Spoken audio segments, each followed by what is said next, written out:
minggu ke depan kita akan belajar mengenai kitab Pengkhotbah. Kitab Pengkhotbah itu tidak terlalu berat tetapi cukup depressing. Dan ini menunjukkan keadaan manusia saat-saat ini. Bagaimana manusia tanpa Tuhan itu meaningless. Dan itulah sebabnya kalau saudara bisa selama 10 minggu ini sudah mendoakan dan ada kesempatan untuk saudara paling tidak bisa mengundang teman saudara. Saudara bisa mengundangnya untuk mereka dapat mengikuti khotbah berseri ini. Atau paling tidak bisa mengirimkan YouTube linknya. Amin saudara ya. Nah kita akan memulai khotbahnya. Saya juga mengucapkan selamat datang buat tamu saya yang saya hormati. Bapak Sumiran dengan keluarga dan istri. Beliau adalah MPL dari Papua jauh-jauh. Saya sempat ketemu dengan beliau di Bali, visiting city to city. Thank you for visiting. Mari sama-sama kita berikan tepuk tangan untuk beliau yang sudah datang bersama dengan keluarganya dan kedua anaknya. Welcome Pak, Ibu, ya dan keluarga. Nah, saudara kalau kita melihat khotbah berseri ini, kita akan mempelajari kitab Pengkhotbah. Nah, kitab Pengkhotbah adalah bagian dari buku hikmat. Ada 5 buku hikmat: Amsal, Ayub, Kidung Agung, Mazmur, dan Pengkhotbah. Selama 10 minggu ke depan kita akan berfokus kitab Pengkhotbah dari sudut pandang Injil. Dan hari ini saya akan bicara kepada saudara dalam tema Everything is meaningless without Jesus. Dan ini saya akan memberikan sebuah overview dari apa yang akan Salomo bahas di dalam kitab Pengkhotbah. Nah, teks saya adalah Pengkhotbah 1 ayat 1 sampai 18 dan saya akan memulainya. Dan saudara akan meneruskannya, yang biru kita baca bergantian, oke? Pengkhotbah 1 ayat 1. Inilah perkataan pengkhotbah anak Daud, raja di Yerusalem. Ayat 2, kesia-siaan belaka. Kata pengkhotbah, kesia-siaan belaka, segala sesuatu adalah... Wah ini coba saudara bayangkan ya. Ini awal udah ngomong begini saudara ya. Apakah gunanya manusia berusaha dengan jeripaya di bawah matahari? Ayat 4. Satu pergi dan keturunan yang lain datang, tetapi bumi tetap ada. Matahari terbit, matahari terbenam, lalu buru-buru menuju tempat ia terbit kembali. Ayat 6. Angin bertiup ke selatan, lalu berputar ke utara. Ia berputar dan dalam putarannya angin itu kembali. Semua sungai mengalir ke laut, tetapi laut tidak juga menjadi penuh. Kemana sungai mengalir, ke situ sungai mengalir selalu. Ayat 8. Segala sesuatu menjemukan sehingga tak terkatakan oleh manusia. Mata tidak kenyang melihat, telinga tidak puas mendengar. Apa yang pernah ada akan ada lagi. Dan apa yang pernah dibuat akan dibuat lagi. Tidak ada sesuatu yang baru di bawah matahari. Ayat 10. Adakah sesuatu yang dapat dikatakan, lihatlah ini baru. Kenang-kenangan dari masa lampau tidak ada, dan dari masa depan yang masih akan datang pun tidak akan ada kenang-kenangan pada mereka yang hidup sesudahnya. Ayat 12. Aku pengkhotbah adalah raja atas Israel di Yerusalem. Aku membulatkan hatiku untuk memeriksa dan menyelidiki dengan hikmat segala yang terjadi di bawah langit. Itu pekerjaan yang menyusahkan yang diberikan Allah kepada anak-anak manusia untuk melelahkan diri. Ayat 14. Aku telah melihat segala perbuatan yang dilakukan orang di bawah matahari. Tetapi lihatlah, segala sesuatu adalah kesia-siaan dan usaha menjaring angin. Yang bongkok tak dapat diluruskan dan yang tidak ada tak dapat dihitung. Ayat 16. Aku berkata dalam hati, lihatlah aku telah memperbesar dan menambah hikmat lebih daripada semua orang yang memerintah atas Yerusalem sebelum aku. Dan hatiku telah memperoleh banyak hikmat dan pengetahuan. Aku telah membulatkan hatiku untuk memahami hikmat dan pengetahuan, kebodohan dan kebebalan. Tetapi aku menyadari bahwa hal ini pun adalah usaha menjaring angin. Ayat 18. Karena di dalam setiap ada banyak susah hati, dan siapa memperbanyak pengetahuan memperbanyak kesedihan. Berbahagialah orang yang mendengar firman Tuhan, memelihara dalam hatinya dan melakukan dalam hidupnya. So everything is meaningless without Jesus. Nah, saya akan memulainya dengan sebuah ilustrasi. Berapa banyak saudara pernah nonton film ini, Groundhog Days? Kalau pernah, saudara bisa angkat tangan. Oh, ada loh beberapa. Saya pikir saya sendiri yang tua ya saudara ya. Ternyata film ini, saya masih SMA, saya pernah nonton film ini. Ini Bill Murray and Andy McDowell. Jadi Bill Murray adalah seorang yang namanya Phil Connors, seorang reporter cuaca yang sombong, yang sinis dari Pittsburgh. Dikasih tugas untuk melaporkan tentang Groundhog Days. Groundhog Days itu adalah perpindahan musim antara musim dingin dan musim semi, di mana berang-berang, groundhog itu kayak berang-berang, itu mulai muncul dari hibernasinya. Keluar seperti beruang, keluar dari hibernasi. Mereka kalau keluar artinya itu perpindahan musim mulai terjadi. Nah dia merasa ini, saya reporter cukup besar ngapain sih harus seperti ini gitu. Wah dia orangnya sombong, orangnya berangasan, orangnya tidak mempunyai karakter yang baik. Jadi apa yang terjadi waktu dia di sana, dia bangun pagi, dia pikir dia sudah selesai, dia melakukan laporannya, dia sudah selesai dengan laporannya dan dia tidur malam. Besoknya dia pikir itu keesokan harinya, terus dia waktu masuk ke restoran, loh ini kan kejadian kemarin. Loh kok ada lagi? Terus dia lihat tanggal, oh ternyata tanggalnya tanggal kemarin. Jadi dia bangun lagi, dia melewati hidupnya persis seperti kemarin. Dia bangun lagi, kembali lagi kepada hari itu. Kembali lagi pada hari itu. Dan dia merasa, wah ini kesempatan. Ini gimana saya keluar dari sini? Maka apa yang terjadi? Dia melakukan hal-hal yang aneh. Dia mulai mencoba hal-hal yang merusak. Karena dia pikir anyway akan ngulang lagi. Ya udahlah nggak ada konsekuensi permanen. Dia ngerusakin tubuhnya. Dia pakai duit seenaknya. Dia minum seenaknya. Dia berantem sama orang seenaknya. Terus dia ketemu sama ini cewek. Wah dia pikir dia mulai bosan dengan merusak hidupnya. Dia mulai coba kejar cinta. Wah, dia coba untuk mengimpress cewek ini. Tapi cewek ini nyuekin. Gak berhasil hari itu. Dia bangun lagi di hari yang sama lagi. Dia coba lagi dengan metode yang berbeda. Sampai akhirnya ceweknya mulai tertarik sama dia. Dan itu pun juga tidak berhasil. Tidak membuat dia bahagia. Sampai satu hari dia mulai bilang, aku ini kok kayaknya egois sekali ya. Dan dia mulai mencoba untuk memakai kesempatan yang ada untuk memperbaiki diri dan membuat hidup orang-orang yang ada di sekitarnya lebih meaningful. Dia ingin menolong orang yang menolong dia di restoran, pemilik restorannya dan yang lain-lain. Sampai akhirnya dia menjadi orang yang selfless dalam tanda kutip. Sacrifice, mengorbankan diri. Bahkan untuk cewek yang pertamanya dia mau manfaatkan ini. Sampai satu hari dia bangun. Ternyata dia bangun itu adalah hari berikutnya gitu. Nah ceritanya ini dia melakukan ini berdekade-dekade ya saudara. Bahkan 10 tahun lebih gitu ya dia melakukannya. Nah saudara, kenapa saya ceritakan ini? Sebenarnya kalau kita menonton film ini, kita hidup di dalam suatu rutinitas monoton yang membosankan di dalam hidup kita serta melelahkan jika kita tidak pernah menemukan makna lebih daripada yang fana di balik semua aktivitas kita. Coba saudara bayangkan hari saudara besok hari Senin. Saudara tahu hari yang sangat menyedihkan buat orang kerja itu adalah hari Minggu karena besok Senin. Betul ya saudara? Kenapa? Apa yang terjadi hari Senin? Kalau hari Senin saudara bangun, of course sebelum saudara bangun pasti ada alarm. Tat, tat, tat, tat. Ya itu kalau alarmnya, terus saudara biasanya apa kalau saudara langsung bangun? Ya mungkin ada yang seperti itu kalau Anda sudah berumur. Seperti saya biasanya kalau tat, tat, saya bangun. Tapi dulu saya waktu masih muda saya maunya snooze. 10 menit lagi, 5 menit lagi. Nggak tahu berapa kali snooze sampai akhirnya telat. Ya akhirnya bangun, saya tertati-tati ke kamar mandi, saya bisa keserimpet apa sandal, saya bisa kebentur sama pintu kamar mandi, saya sikat gigi, saya mandi. Apa yang terjadi? Saya mungkin makan breakfast seadanya, saya naik motor, panggil Grab atau naik mobil, kemana? Kerja. Kerja di sana berapa jam, kemudian apa? Makan siang. Habis makan siang kerja lagi. Kalau nggak lembur, pulang jam 6 sore, apa yang terjadi? Makan malam. Wah kalau yang sehat pergi nge-gym. Wah gitu saudara ya. Apa yang terjadi setelah pulang gym? Makan malam, habis itu ngapain? Nonton Netflix. Ya kan saudara? Habis itu ngapain? Instagram, sosial media. Habis itu ngapain? Tidur. Apa yang terjadi besok? Ngulang lagi. Betul saudara? Nah saudara melakukan itu dari Monday. Dan saudara excited kalau sudah Jumat. Kenapa? Besok weekend. Yeay. Kita kemana ya? Kita mau kemana nih weekend? Macet. Kalau saudara lihat Jakarta, langit kelabu gitu ya karena polusi gitu saudara. Apa yang terjadi? Oh kita keluar kota. Keluar kota kalau pas weekend pasti akan selalu banyak traffic. Dan apa yang terjadi? Saudara begitu Sunday lagi sedih. Kenapa?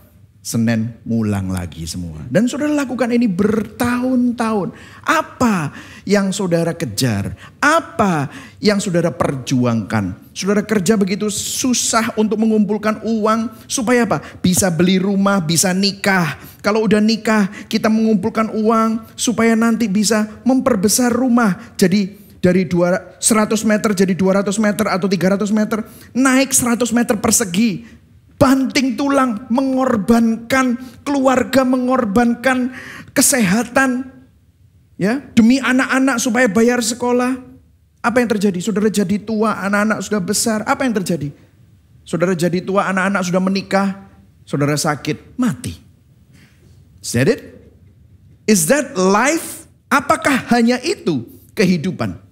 Nah, inilah yang dikatakan oleh Raja Salomo. Pengkhotbah 1 ayat 1 dikatakan gini. Ini perkataan pengkhotbah anak Daud. Katakan sama-sama anak Daud. Anak Daud. Ya, ingat-ingat ya, anak Daud. Raja di Yerusalem. Jadi kitab ini ditulis oleh penulis yang menyebut dirinya pengkhotbah anak Daud yang merujuk kepada Raja Salomo. Nah, Raja Salomo melakukan eksperimen untuk mencoba dan menikmati segala sesuatu yang ada di dunia. Kalau saudara yang ada di dalam bidang real estate, Raja Salomo memiliki real estate yang luar biasa. Istana-istananya, rumah-rumahnya, ada vacation home-nya. Real estate-nya luar biasa. Kalau saudara yang suka berkebun, bercocok tanam, dia mempunyai perkebunan yang luar biasa. Taman-taman yang luar biasa. Air mancur yang luar biasa. Kalau saudara yang suka kolam, saudara piara koi, ikan-ikan hias yang mahal-mahal. Saudara punya koral. Oh, Raja Salomo juga punya kolam-kolam dengan ikan-ikan yang bermacam-macam. Saudara yang suka peternakan binatang atau suka punya hal-hal yang saudara diingui, sudah pelihara. Oh, dia punya peternakan, dia punya budak, dia punya pegawai ribuan. Saudara senang baca buku, dia suka baca buku, dia buat kitab Amsal. Hikmatnya luar biasa. Saudara yang suka perhiasan, bling-bling, dia punya perak, emas, perhiasan. Saudara yang suka entertainment, dia punya penyanyi-penyanyi yang terhebat. Entertainment industri kala. Konon dikatakan tidak ada raja yang lebih kaya sepanjang sejarah bumi yang lebih kaya daripada Raja Salomo. Salomo adalah raja yang paling jaya. Saudara yang suka dunia malam, saudara tahu? Selirnya 700, istrinya 300, saudara. 1000 dalam 3 tahun. Kalau setiap malam itu wanita berbeda, 3 tahun kemudian baru ketemu yang pertama. 365 hari. Dia coba semuanya. Dia lakukan eksperimen ini. Dan tradisi mengatakan, kitab pengkhotbah itu mengungkapkan Salomo akhirnya mengambil kesimpulan di dalam eksperimennya waktu dia menulis kitab pengkhotbah. Kitab pengkhotbah menunjukkan Salomo yang lebih tua dan bertobat dan merenungkan kesalahannya dan apa yang dipelajari. Bahkan beberapa komentari berkata, pengkhotbah ini adalah jenis buku yang ditulis seseorang yang menjelang kematiannya. Dia merefleksikan pengalaman hidupnya dan pelajaran yang didapat. Dan kesimpulan itu dia tulis untuk memperingatkan anaknya supaya tidak mengikuti jejaknya. Dan dia tesis dari kitab ini adalah ayat 2. Kesia-siaan belaka, kata pengkhotbah. Kesia-siaan belaka, segala sesuatu adalah sia-sia. Ini adalah tema dari pengkhotbah. Kesuksesan, harta, hedonis kesenangan, seks, entertainment, semua kepemilikannya, bahkan agama, akhirnya sia-sia, tidak ada artinya. Apa yang mau disampaikan oleh Raja Salomo? Apapun yang kita coba bangun dalam hidup kita, jika itu dilandaskan dan berpusat pada hal-hal yang dunia dan yang fana, akhirnya sama sekali tidak ada artinya. Poin saya ada 3 secara cepat. Yang pertama, kefanaan segala sesuatu dalam hidup kita. Yang kedua, tidak ada hal di dunia yang mampu memuaskan kita. Dan yang ketiga, kefanaan dan ketidakpuasan ini mendorong kita kepada Kristus. Poin yang pertama, kefanaan segala sesuatu dalam kehidupan kita. Yang setuju dan siap untuk belajar katakan yes. Yes, oke. Kalau saudara perhatikan ayat 3. Dia katakan begini. Apakah gunanya manusia berusaha dengan jerih payah di bawah matahari? Bahasa Inggrisnya dalam ESV dikatakan, what does a man gain for all his efforts that he labors at under the sun? Nah, kalau saudara perhatikan di sini saya akan kita mengambil 3 frase di sini. Apakah gunanya? Itu bahasa Inggrisnya what does a man gain? Apa gunanya? What does a man gain? Kata Ibrani yang diterjemahkan gain ini unik sekali dalam kitab Pengkhotbah. Artinya apa? Profit. Apa sih untungnya? Nggak ada profitnya. Profitnya ngapain? Nah, kata kedua yang saya mau selain gain adalah begini. Dikatakan berusaha dengan jerih payah. All his efforts that he labors. Usaha atau jerih payah. Efforts and labors. Bahasa yang sama dipakai di dalam Kejadian 3 ayat 17-19. Yang bicara bagaimana Tuhan mengutuk apa yang dikerjakan oleh Adam. Dia bilang begini sama Adam. Karena kamu berdosa, dengan bersusah payah engkau akan bekerja. Bersusah payah, bekerja. Sama kata-katanya. Mencari rezeki, kamu akan bersusah payah. Dengan berpeluh, engkau akan mencari makanan. Susah payah, kerja sampai berpeluh. Kamu akan cari makan. Kemudian kata-kata yang ketiga adalah under the sun. Di bawah matahari. Saudara tahu di bawah matahari disebutkan 30 kali di kitab Pengkhotbah. Untuk menggambarkan sudut pandang dunia yang fana.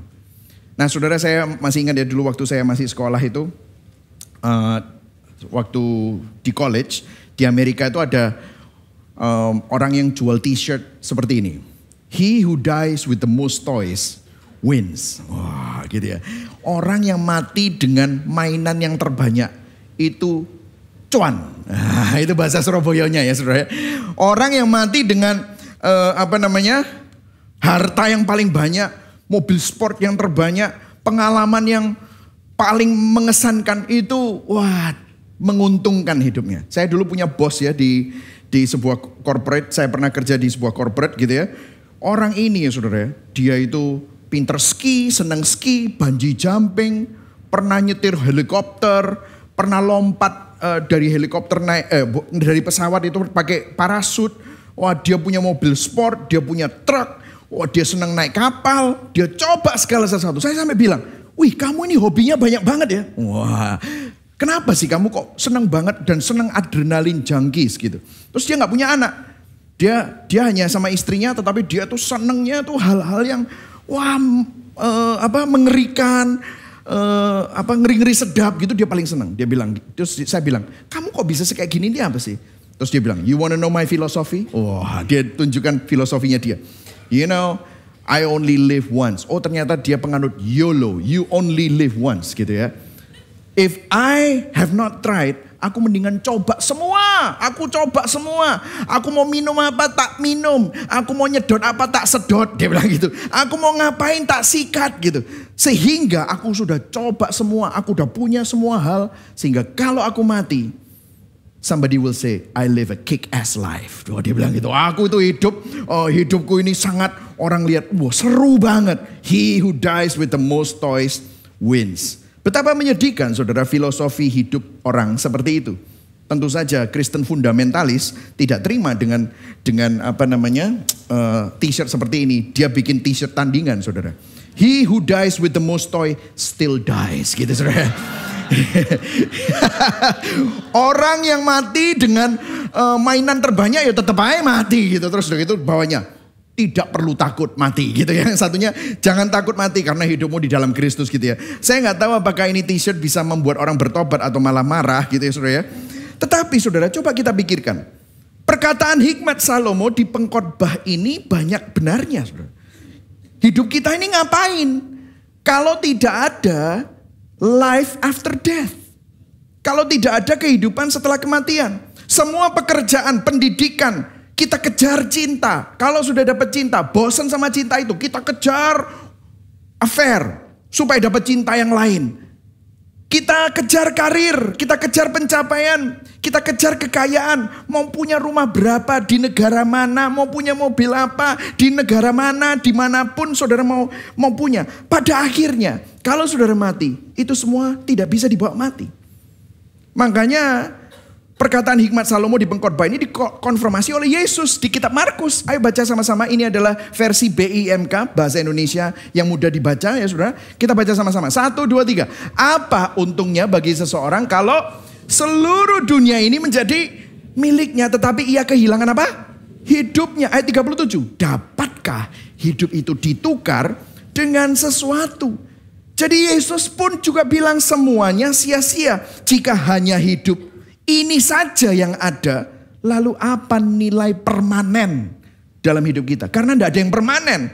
Semuanya fana di dalam dunia ini. Saudara, kalau saya tanya sama saudara, saya bilang sama saudara, besok ketemu saya ya di lapangan parkir Gibeon jam 5 pagi. Saudara kan bertanya-tanya, untuk apa pastor? Sudahlah, percaya saya, ketemu saya jam 5 pagi. Kenapa? Apa untungnya buat saya bangun jam 4:30, pakai baju terus kemudian ketemu sama pastor di depan sana? Sudahlah, kamu percaya? Kamu nggak percaya? Aku kan berkhotbah buat kamu. Aku kan berdoa tiap minggu. Terimalah berkat dari Allah Bapa, Putra dan Roh Kudus. Sudah percaya aja. Berapa banyak saudara sepercaya dan secinta itu sama saya? Saudara akan tanya, ngapain? Apa untungnya untuk saya? Pasti saudara akan tanya gitu. Kalau saya nggak kasih tahu, saudara mungkin nggak akan muncul. Nah, saudara tahu, pertanyaan itu tidak pernah kita tanyakan di dalam kehidupan kita setiap hari. Ngapain kamu kerja? Ngapain kamu capek? Ngapain kamu banting tulang? Memperjuangkan apa? Apa keuntungan akhir dari semua yang kita bangun dan kita perjuangkan dan kerjakan? Lalu kemudian di ayat selanjutnya Salomo bicara mengenai siklus generasi. Di Pengkhotbah 1 ayat 4 dikatakan keturunan yang satu pergi dan keturunan yang lain datang. Tapi bumi tetap ada. Dia bicara generasi satu, lahir, hidup, membangun kehidupan, membangun keluarga, memiliki keturunan, anaknya besar, punya mantu, punya cucu, menjadi tua, sakit, mati.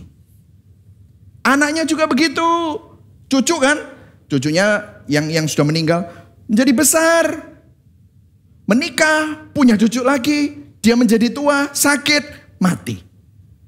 Salomo ingin menunjukkan ini juga semua sia-sia. Kamu mau mengubah dunia? Well, dunia juga tetap sama tuh. Bumi tetap sama kok. You mau membuat sejarah? Ya boleh. Sejarah saja yang berubah, buminya tetap sama. Kemudian apa yang terjadi? Ayat selanjutnya. Kemudian Salomo memberikan 3 contoh dari alam dan 3 contoh di mana pengalaman manusia mencerminkan siklus alam. Kemudian dia berkata begini, matahari terbit, matahari terbenam. Lalu terburu-buru menuju tempat ia terbit lagi. Angin bertiup ke selatan, lalu berputar ke utara. Terus menerus ia berputar, dalam putarannya angin itu kembali. Semua sungai mengalir ke laut, tapi laut tidak juga menjadi penuh. Kemana sungai mengalir, ke situ juga sungai mengalir selalu. Jadi kalau saudara lihat, keseluruhan alam itu bersifat monoton. Siklus matahari, siklus angin, siklus air. Siklus itu tidak pernah selesai. Itu hanya terulang lagi dan lagi. Tidak ada kepuasan di bawah matahari. Alam semesta terjebak di dalam suatu siklus monoton yang selalu berputar-putar. Dan keberadaan kita dapat dicirikan sebagai sesuatu yang monoton persis seperti alam. Hidup sehari-hari. Saudara habis makan, sekeluarga makan, ditaruh di wastafel. Apa yang terjadi? Piring numpuk. Aduh. Kalau saudara nggak punya asisten rumah tangga, saudara gulung, saudara kora-kora. Setelah selesai, besok piringnya numpuk lagi. Saudara buka baju, saudara ganti baju, baju menumpuk, harus di laundry, habis di laundry, harus disetrika, harus dilipat. Besok pakai lagi, numpuk lagi. Saudara lihat amplop, cicilan 1, cicilan 2, cicilan 3, tagihan 1, tagihan 2. Aduh, gak mari-mari cicilanku gitu saudara. Apa yang terjadi? Menumpuk, hutang saudara menumpuk. Apakah semua harta saudara menumpuk? Kita gak tahu, seringkali hutang lebih banyak daripada harta. Begitu saudara ya. Ini yang terjadi, cicilan harus dibayar. Lemak juga menumpuk gitu saudara ya. Saudara lihat kaca, kok tambah lemu ya saudara ya. Apa yang terjadi?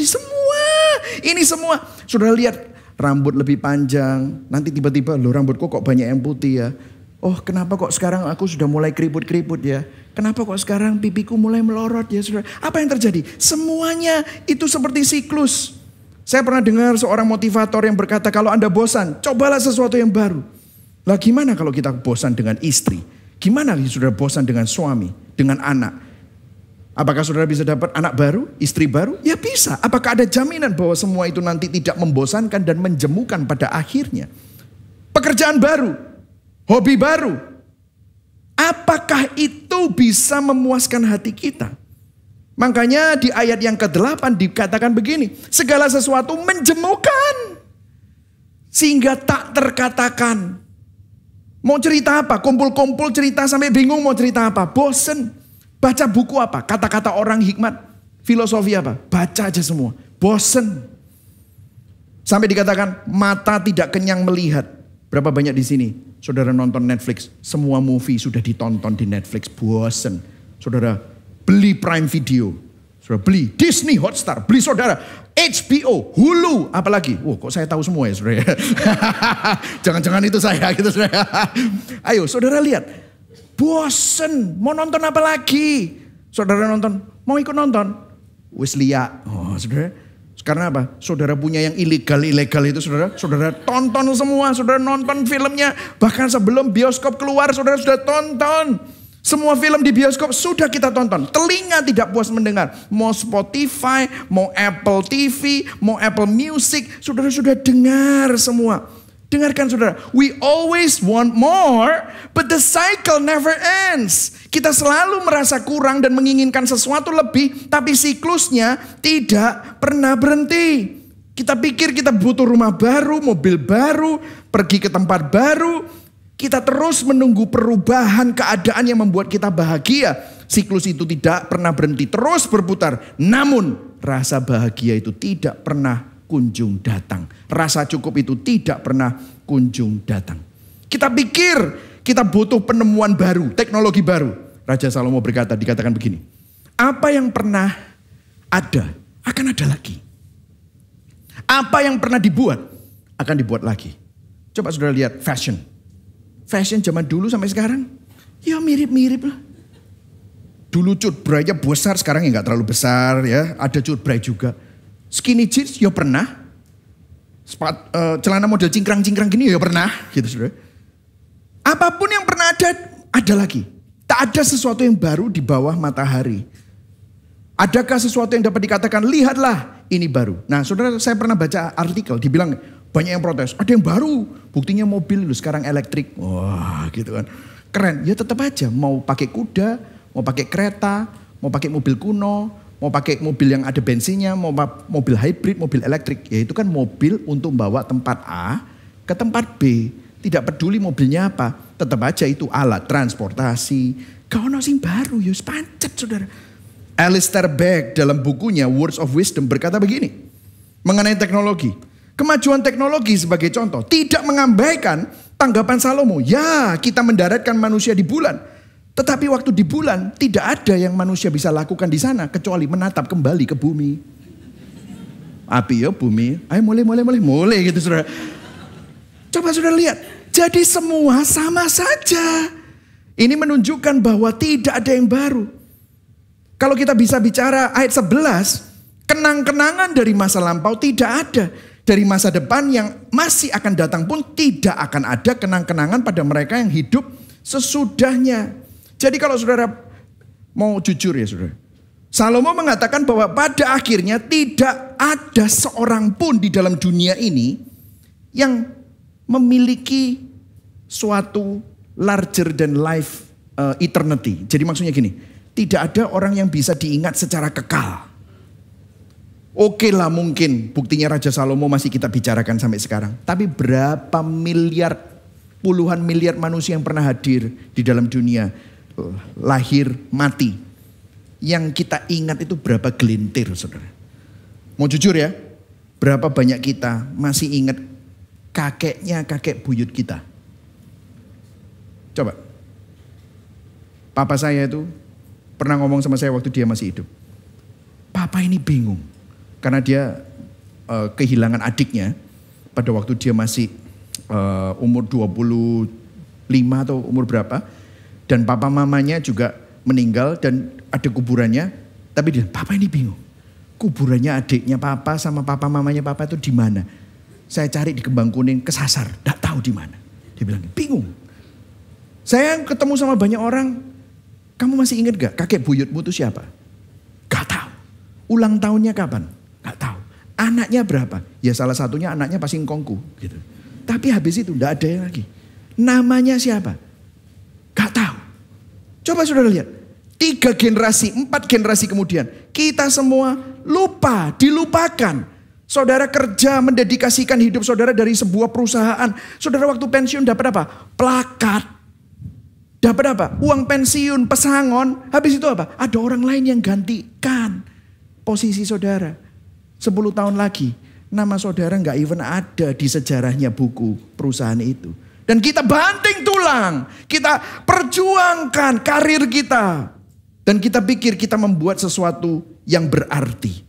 Orang-orang mencoba menemukan makna dalam kehidupan seseorang di pemakamannya. Bilang bahwa, oh orang ini membuat dunia menjadi tempat lebih baik.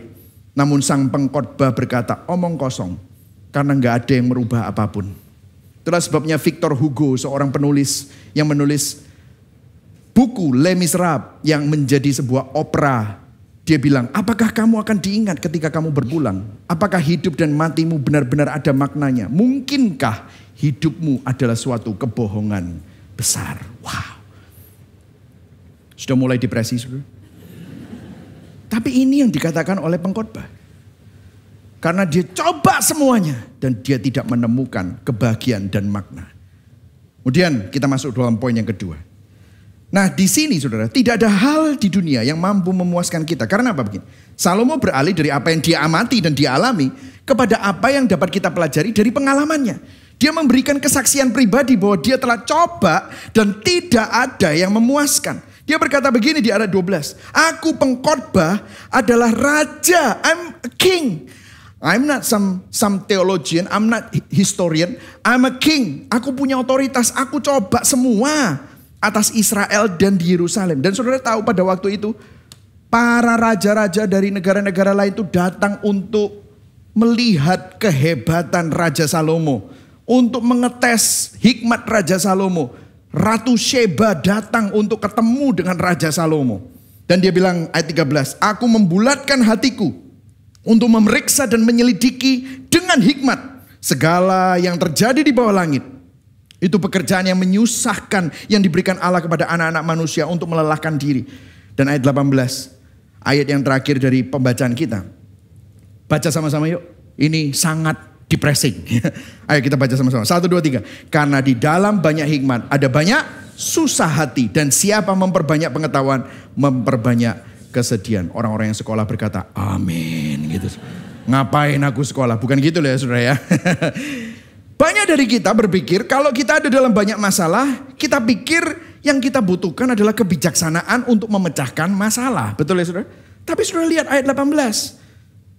Buktinya semakin aku belajar untuk cari hikmat untuk memecahkan masalah, banyak hikmat malah susah hatiku. Banyak pengetahuan memperbanyak kesedihan.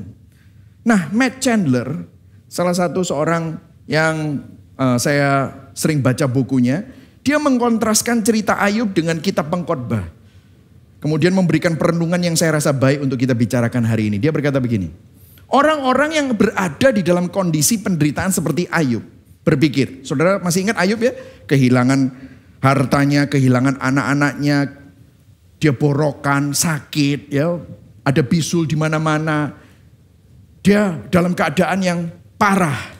Nah, dia bilang begini, orang-orang yang berada di dalam kondisi penderitaan seperti Ayub berpikir, jika saya mempunyai lebih banyak uang, Ayub dicaci maki oleh teman-temannya, udahlah, kamu ini pasti ada dosa. Karena Tuhan itu gak akan menghukum orang kalau misalnya dia itu gak berdosa. Pasti kamu ada dosa, udah kutuki Tuhan, mati saja. Dan kita berpikir teman yang lebih baik itu akan membuat hidup lebih baik. Jika saya tidak mempunyai penyakit, hidupku sehat-sehat, maka kehidupan akan lebih baik.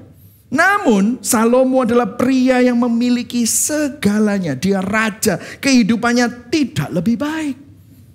Dia mempunyai semua kebijaksanaan di dunia. Dan itu hanya membuatnya sedih. Karena dia belajar melalui kebijaksanaan itu bahwa semua itu tidak ada maknanya. Dan Raja Salomo berkata gini, aku telah melihat segala perbuatan yang dilakukan orang di bawah matahari. Sekali lagi di bawah matahari. Tetapi lihatlah segala sesuatu adalah kesia-siaan dan usaha apa saudara? Menjaring angin. Saudara, saya masih ingat waktu masih kecil anak-anak saya, Jonathan, Jet sama Jane itu suka kalau saya itu main itu loh, bubble. Saudara tahu? Saya celupkan itu ada lubang dengan sabun terus saya gini. Apa yang terjadi kalau saya udah sebul gitu? Bubble puluhan keluar kan? Apa yang terjadi dengan anak-anak kecil kalau melihat bubble? Langsung lari, dia kejar-kejar. Dan apa yang terjadi pada waktu mereka dapat menyentuh bubble-nya? Begitu mereka menyentuh bubble-nya, bubble itu langsung apa? Pop! Dan apa yang terjadi? Dapat sabun? Enggak. Yang ada adalah gone. Angin. Raja Salomo berkata, semua itu orang kerja keras, bangun toko, bangun perusahaan, cari pencapaian. Apa sih yang kamu bangun? Semua seperti menjaring angin. Semua upaya kita untuk menemukan makna dan kepuasan dalam hal-hal seperti hedonis, kesenangan dunia, harta, uang, kesuksesan. Hal-hal tersebut sepertinya tampak mempunyai manfaat, namun Salomo bilang itu kayak kamu kejar bubble, menjaring angin. Salomo mengatakan tidak peduli di mana atau apapun yang telah Anda coba untuk saudara menemukan makna hanya di dalam dunia, kamu akan gagal. Dan dia sudah coba dan dia kembali dengan tangan hampa. Ayat 15 berkata, yang bongkok tak dapat diluruskan dan yang tidak ada tidak dapat dihitung. Bongkok di sini bicara tentang hati yang penuh dosa. Aku cari makna dengan hikmat dan kebijaksanaan. Gak lihat aku maknanya. Aku berkata dalam hati, lihat aku telah memperbesar, menambah hikmat lebih daripada semua orang. Memerintah atas Yerusalem sebelum aku. Hatiku telah memperoleh banyak hikmat dan pengetahuan. Dan ayat 17 yang paling akhir, diulang lagi. Usaha menjaring angin. Itu sekali lagi seperti tidak ada maknanya. Kalau saudara-saudara gak sadar, pujangga-pujangga pun juga menulis hal-hal seperti ini. Orang-orang yang membuat film-film, plot-plotnya sudah menulis seperti Salomo menulis, saudara. Bahkan kalau saudara lihat Tulus di dalam lagunya Langit Abu-Abu. Bertemukah kau dengan sang puas? Benar senangkah rasa hatimu? Bertemukah kau dengan sang puas? Di bawah langit abu-abu, kau di mana kebahagiaan? Dia lihat atas dan benar-benar kota Jakarta sekarang langitnya abu-abu, saudara. Di bawah matahari, bahasanya mirip. Saya yakin Tulus gak pernah baca pengkhotbah. Tapi kok sama kesimpulannya. Kadang-kadang kita orang Kristen kurang merenung. Dan di sini mereka merenung. Kalau saudara perhatikan, kenapa kok orang-orang artis yang sudah ada di top dari karirnya, mereka bisa bunuh diri. Saudara masih ingat Robin Williams? Robin Williams kalau saudara nonton filmnya, membuat saudara tertawa. Jutaan orang tertawa. Dia kaya. Dia mengatakan aku putus asa, tidak ada makna. Bunuh diri. Saudara tahu Anthony Bourdain? Yang punya show di CNN. Dia makan seluruh makanan yang ada di dalam dunia. Explore seluruh hotel-hotel yang paling mewah. Net worth-nya 100 juta US dollar. Punya segalanya. Kenapa? Dia bilang putus asa. Kemudian bunuh diri. Why is it? Inilah keadaan dunia yang ada di bawah kutuk dosa. Manusia berusaha mencari jalan keluar dari kebinasaan. Makna dari kesia-siaan. Kepuasan dari kehampaan. Kita mencoba carinya.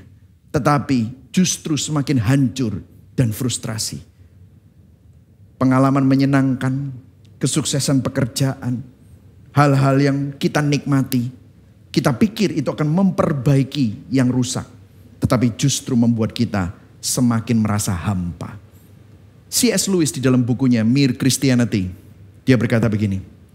If we find ourselves in a desire that nothing in this world can satisfy, the most probable explanation is that we were made for another world.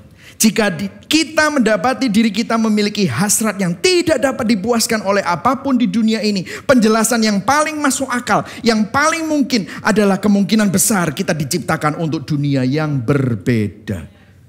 Dan saudara tahu ada ayat yang mengkonfirmasi keadaan dunia yang sudah jatuh dalam dosa. Kalau saudara baca di Roma 8 ayat 20, saya berikan sebuah versi yang lebih mudah dimengerti, yaitu firman Allah yang hidup, FAYH. Dia berkata begini, ciptaan tidak bisa memenuhi tujuan Allah sekarang. dan tunduk pada kefanaan. Bukan karena kehendaknya sendiri, tetapi karena apa? Menjadi sasaran kutukan Allah. Jadi memang benar, ciptaan tidak bisa memenuhi tujuan Allah sekarang. Karena itu tunduk pada kefanaan. Tidak bisa harta, mobil, berlianmu, perhiasanmu, pencapaianmu, citra dirimu, followermu, jati diri yang kamu bangun di dalam dunia ini untuk bisa memberikan kepuasan.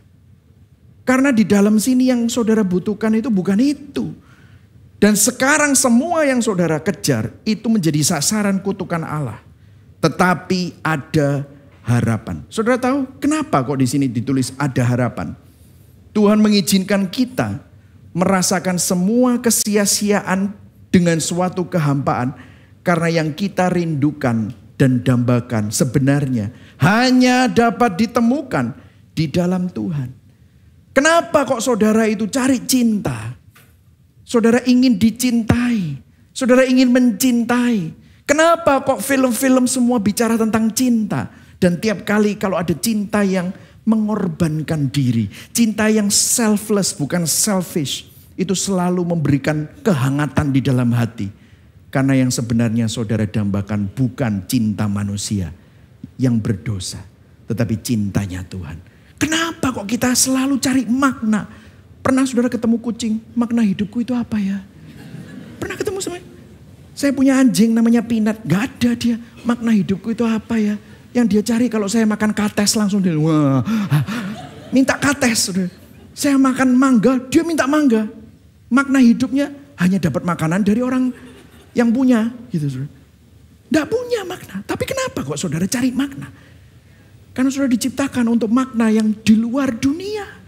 Jadi sebenarnya ini adalah anugerah kalau saudara mengalami kehampaan. Disinilah saya masuk ke dalam poin yang ketiga.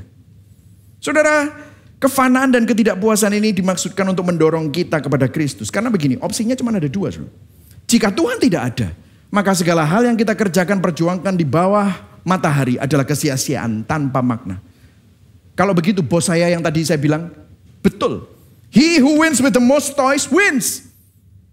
Tapi buktinya kenapa orang-orang yang punya toy terbanyak tetap tidak bahagia? Karena jangan-jangan opsi yang kedua ini, jika Tuhan ada, maka segala sesuatu ada maknanya, ada tujuannya. Karena segala hal didesain menurut standarnya. Dan saya akan bawa saudara di akhir dari kitab Pengkhotbah, karena ini adalah minggu pertama saya akan memberikan sebuah overview untuk menyiapkan kepada minggu-minggu berikutnya. Kalau saudara baca di Pengkhotbah, apa kesimpulan Raja Salomo? Kalau tadi saudara lihat kesimpulan eksperimennya semuanya sia-sia. Tapi setelah dia eksperimen itu, kesimpulan dari Raja Salomo melakukan eksperimen itu apa? Dia berkata di Pengkhotbah 12 ayat 13 sampai 14. Baca ayat 13 dulu. 1, 2, 3. Akhir kata dari segala yang didengar ialah takutlah akan Allah. Dan berpeganglah pada perintah-perintahnya. Karena ini adalah kewajiban setiap orang. What? Ini kesimpulannya yes. Karena kalau kamu merasa kesia-siaan dari semua itu. Karena kamu lupa bahwa ada Tuhan. Kamu lupa bahwa hidupmu semestinya hidup untuk Tuhan. Diperhatikan oleh Tuhan. Didesain oleh Tuhan. Maksud Salomo adalah hiduplah dalam konteks Tuhan. Sang pencipta kehidupan. Apa maksudnya konteks? Mungkin saya kasih sebuah ilustrasi ya saudara. Saudara kalau saudara lihat saya ngomong ini saya nggak bawa mic. Mic saya ada di mana? Di sini saudara. Ini ada konteksnya, saudara tahu? Ini mic itu didesain, ini ada cantolannya, ada kabelnya, dan di sini ada transmitternya. Somewhere here ada receivernya nempel sama sound of the board, dan di sound of the board itu masuk ke FOH. Sehingga saudara bisa mendengar suara saya, teman-teman yang online bisa mendengar suara saya. Kalau saya pakai ini di auditorium, ini sesuai konteks. Tapi saya waktu jalan-jalan sama anak saya sama istri saya di CW atau di Pakuan Mall, saudara ketemu saya. Halo Pastor Mike, saya masih pakai ini. Saudara akan tanya, Wah, kenapa kok pas dipakai? Iya, mode baru saya mau jadi. Ini aksesoris bagus, mahal lagi. Mantap coplok. Ini keren soalnya gitu. Apa gunanya saya pakai ini? Tidak ada gunanya. Tidak sesuai konteks. Saya di sana tidak perlu pakai mic. Saya bisa ngomong sama istri saya dengan suara, dia akan mendengar. Saya ngomong sama anak-anak saya, dia mendengar. Saya nggak perlu untuk teriak-teriak, nggak perlu untuk berkhotbah. Ngapain saya pakai ini? Bahkan kalau yang menciptakan ini ketemu saya di mall, saya bilang, sini. Kamu ngapain pakai ini? Aku desain ini bukan untuk kamu waktu jalan-jalan di mall dipakai. Karena dia yang desain. Tidak sesuai dengan desain, bisa nggak dipakai? Ya bisa, tapi aneh. Tidak sesuai konteks. Apa yang terjadi? Ini pas saya lagi makan bakmi, kena sup. Apa yang terjadi? Rusak. Halo? Nangkep saudara? Waktu hidup kita tidak sesuai dengan konteks kenapa kita diciptakan. Apa yang terjadi? Hidup kita tidak di luar konteks. No wonder saudara merasa sia-sia. No wonder saudara merasa semuanya seperti usaha menjaring angin di bawah matahari. Kenapa? Karena Anda diciptakan untuk Tuhan, memuliakan Tuhan. Jika Allah pencipta menciptakan segala sesuatu dengan tujuan dan maksudnya yang mulia, maka Tuhan juga akhirnya akan menghakimi dan menilai segala ciptaan sesuai dengan desain, sesuai dengan standar, tujuan, dan maksudnya. Dan di sini problemnya di ayat yang ke-14. Kalau itu adalah kewajiban setiap orang, maka ayat 14 berkata apa? Ayo baca sama-sama, 1, 2, 3. Karena Allah akan membawa setiap perbuatan ke pengadilan yang berlaku atas segala sesuatu yang tersembunyi. Entah itu baik, entah itu jahat. Nah ini problem saudara. Siapa yang bisa berpegang pada perintah Tuhan? Tuhan itu maha benar. Tuhan itu maha besar. Tuhan itu maha adil. Tuhan itu maha tahu. Dia tahu semua dosa yang kita lakukan. Semua hati kita yang sia-sia. Siapa yang bisa bertahan, berdiri di depan pengadilan Allah tanpa tersembunyi dan dapat dibuktikan tidak bersalah? Bahkan Salomo yang menulis ayat ini, penulis pengkhotbah, gagal dia dalam hidupnya. Salomo gagal dalam mendirikan kerajaan Daud. Karena apa? Dosa dan penyembahan berhalanya. Saudara tahu apa yang terjadi setelah Salomo? Anak-anaknya, kerajaan Israel terpecah menjadi dua. Israel dan Yehuda. Yehuda seorang diri bersama dengan hanya Yehuda dan Israel. Dan Israel akhirnya punah. Dan Israel yang sekarang itu ya Yehuda itu. Hancur. Ia menasehati keturunannya untuk hidup bijaksana. Namun Salomo dan seluruh keturunannya pada akhirnya mati dan binasa. Apakah hanya Salomo yang gagal? Bagaimana dengan saudara? Ada yang berani berkata, aku mampu. Kita semua gagal. Kita semua terperangkap dalam kesia-siaan. Tidak ada yang mampu menuruti perintahnya. Jadi dengar saudara, orang yang paling berhikmat, orang yang paling berduit, orang yang paling banyak cewek, orang yang paling berpengaruh, orang yang paling jagoan aja gagal dan gak punya jawaban. Apa harapannya? Tadi dikatakan ada harapan. Lantas apa harapannya? Di mana harapannya? Dengarkan. Di sini Gospel Connection-nya. Kalau sudah perhatikan di Alkitab Pengkhotbah, di kitab Pengkhotbah, Salomo sering berkata, there is nothing new under the sun. Tidak ada sesuatu yang baru di bawah matahari. Dia selalu ngomong kayak gitu. 30 kali ada di dalam kitab Pengkhotbah. Tapi ada yang aneh. Beberapa ratus tahun kemudian, seorang nabi muncul namanya Nabi Yesaya. Di Yesaya 43 dia berkata begini. Dia seakan-akan menganulir apa yang dikatakan oleh Raja Salomo. Dia berkata begini. Yesaya 43 ayat 19. Lihat, aku hendak melakukan sesuatu yang baru. Loh, katanya gak ada yang baru. Tapi Yesaya bilang, aku Tuhan hendak melakukan dan membuat sesuatu yang baru. Yang sekarang sudah tumbuh. Belumkah kamu mengetahuinya? Ya, aku hendak membuat jalan di padang gurun. Zaman dulu mana ada jalan di padang gurun? Sungai-sungai di padang belantara. Saudara, di padang gurun itu adanya kehampaan, kekosongan. dikatakan ada jalan di padang gurun. Di dalam kehampaan, di dalam kekosongan akan ada jalan. Dan di padang belantara di mana ada kekeringan dan kehausan akan ada muncul sungai-sungai. Apa yang dimaksud? Apa sesuatu baru yang disampaikan oleh Nabi Yesaya ini? Apa jalan baru yang disampaikan yang memberi jalan di padang gurun di mana tidak ada jalan? Apa sungai-sungai yang muncul di padang belantara? Kalau Raja Salomo memulai kitab pengkhotbah, aku pengkhotbah anak Daud. Ratusan tahun kemudian muncul anak Daud yang lain. Kali ini rajanya berbeda.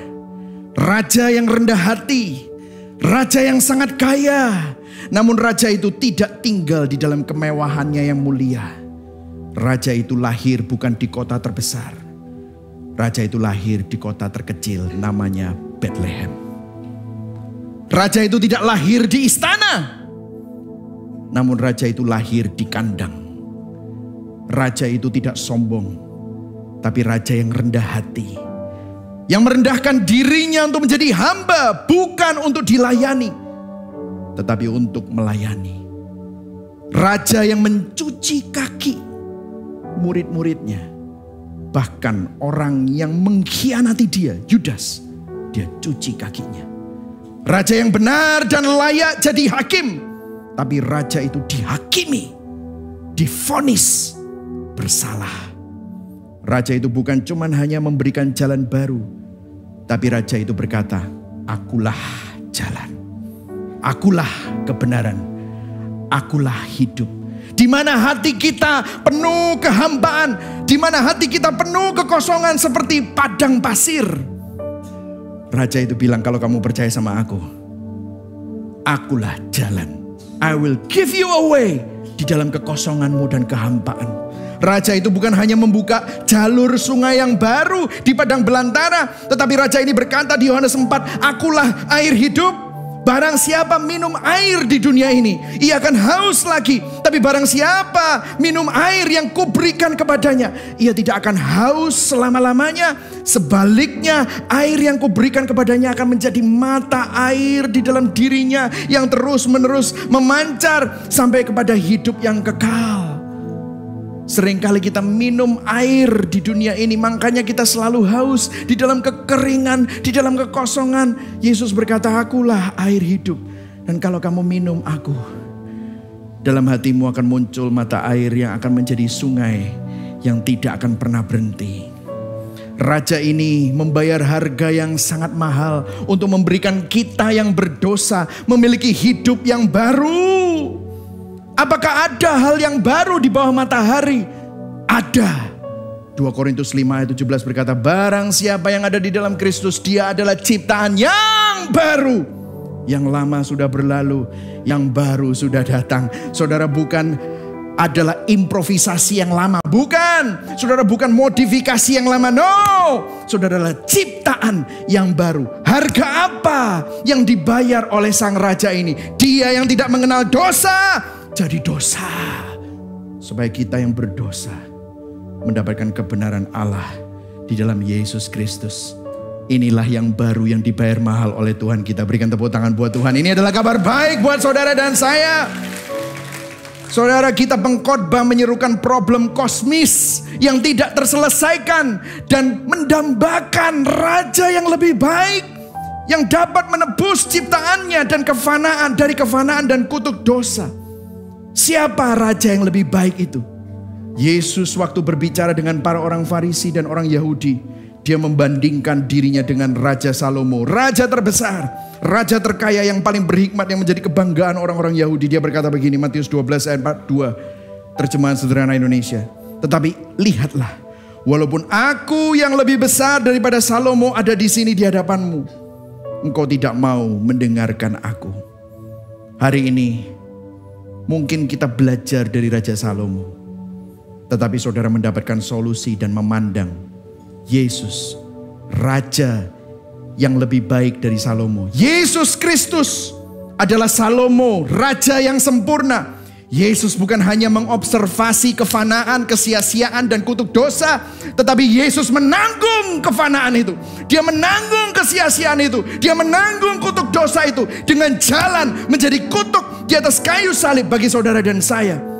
Galatia 3:13, Yesus bukan hanya memiliki hikmat seperti Raja Salomo, tetapi melalui karya salibnya, Dia adalah sang hikmat yang sejati, yang membenarkan, yang menguduskan, yang menebus saudara dan saya.